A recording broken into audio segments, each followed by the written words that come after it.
If you find yourself holding back on how you really feel about something or not being your full, authentic, fully expressed self, I have a rant I'm going to go on right now that, it just kind of highlights how we are stifled based on other people's opinions. Um, and the thing that brought it up for me today was there was a Hollywood producer called, what's her name? Hang on a second. Carol Baum, that criticized the actress Sydney Sweeney. If you don't know who Sydney Sweeney is, she, I think, got a rise to fame in the series Euphoria, starring Zendaya. And she was in The White Lotus, and she has a movie that came out not too long ago, a rom com called Anything But You. And this particular Hollywood producer had heard about Sydney Sweeney and how everybody, I guess she's the latest it girl.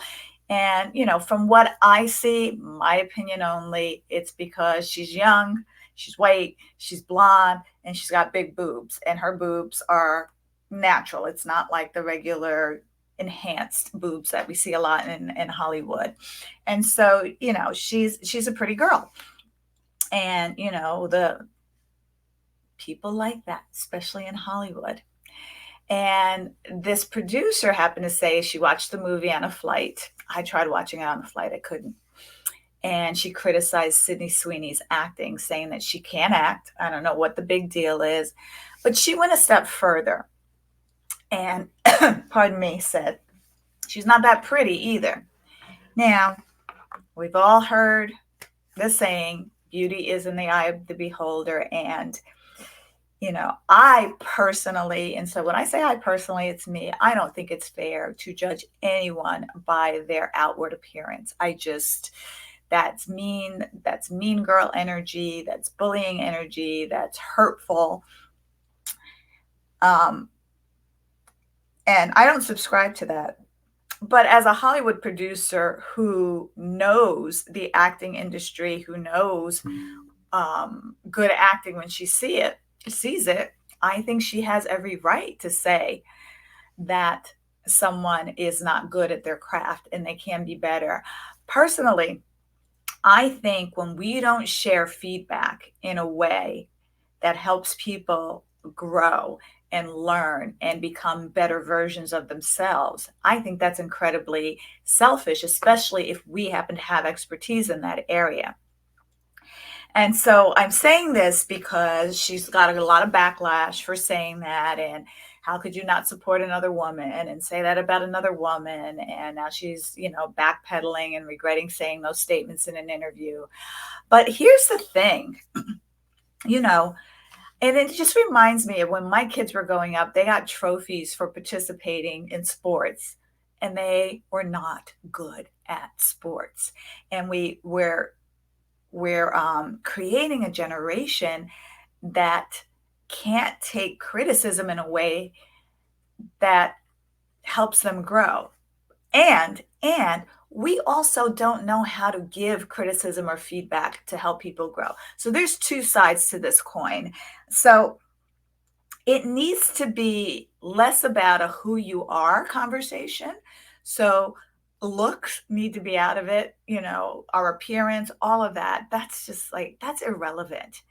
But it needs to be more about the what you did or what you said conversation. Because, as someone who does a lot of work in communication in the diversity and inclusion space, how we communicate, how we say what we want to say is just as important as what we want to say. And so, how can we give constructive feedback to people to help them better their craft? I mean, you look at professional athletes, right? If you suck, you're going to be benched. And your coach is going to tell you you suck. And hopefully, your coach is also going to help you improve your skill. But you're going to have fans and the armchair quarterbacks or whatever, and the announcements and the announcers and the commentators talking about your play. in that game, talking about how you suck, how you didn't do well, how you didn't make score or make the baskets or miss the goals or whatever sport we're talking about. Criticism is a part of it. And when you have someone who is criticizing the skill of another professional who is probably getting paid a boatload of money to, to do their job, why can't we take it? Why can't we hear it? But also, why can't we learn how to say it in a way that helps another person learn and grow instead of putting people always on the defensive? Always on the defensive. I mean, I've seen a poll recently on Facebook where people are like, what's your least favorite? Who's your least favorite comedian and why? People have a right to have opinions. We're in a country, at least I live in America, where free speech is a thing, but it's how we speak, I think, that needs the finesse and the nuance. I love comedy. I love comedians. I dated a very famous comedian at one point in my life when I was much younger. And I love comedy. I love to laugh. When I'm feeling down, I turn on comedy and I expect people to find the same things funny that I do. And that's not always the case. I shared a comedian recently with my husband and he's like, ugh, that guy's not funny at all. And I'm like, what? How could you say he's not funny? I think he's hilarious. But he has that right to not like the same things I like. It doesn't mean that that comedian's a bad person. It's not a who he is conversation. It's the what he said and what he does conversation that we're on kind of a different page with. So I want to share this with you. I was just recently on a colleague's webinar about unapologetically expressing yourself. We have now become a culture so afraid of not being mainstream, not being with the norm, not standing out, not saying anything that will offend or hurt somebody, that we have started to stifle ourselves, not say what we really feel, go into people-pleasing mode, afraid to offend, afraid to hurt, afraid to hear the backlash, afraid to get canceled and silenced. But when you share your opinion and you share unapologetically, you open yourself up to hear different perspectives that may change your perspective on something.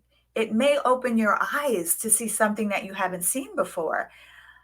Also, you may be the catalyst to open someone else's eyes to see and share a different point of view or perspective.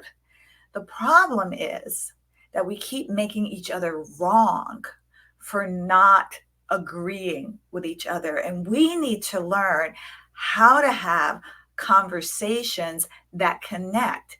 And it doesn't necessarily mean that we need to agree or subscribe to what anyone else is believing or sharing or saying, but we can have conversations where we can get to understand each other better and get curious before we get furious, and to understand, nobody asked this woman why, she feels that Sydney Sweeney is not a good actress. I happen to share that opinion about Sydney Sweeney. I personally think Sydney Sweeney is getting so much play because of her physical appearance. And I question if she is being, exploited. I don't think Marilyn Monroe was a good actress. I know she wanted to be and she tried to be, but it seemed, especially during that time, no one took her seriously because of the blonde hair and the big boobs. And I think Sydney Sweeney might be in that same situation where maybe she's not getting the support she needs to be a better actress because of the blonde hair and big boobs. Again, no fact of my point, and also no judgment. It's actually an opinion of mine. And if I were in Hollywood, if I did have connections, I would inquire more. and see what's going on behind the scenes, because we often hear it later when people are at a certain age and maturity and they have zero left to give, where they talk about the exploitation, the casting couch, the Me Too movement comes out, all of that. And so I don't know this woman's story, but I do know that she is capitalizing on an opportunity and her popularity to make more movies, to get more roles. She was even on Saturday Night Live, but I've seen her on Euphoria. I mean, and she had a pretty pivotal role there. And I think the acting was okay. It wasn't as stellar as Zendaya's, in my opinion, but I thought that whole thing, Euphoria, I was actually watching it when I had COVID, so my brain was really in a fog. I'm like, wow, is this what our teenagers these days are going through? But anyway, I digress.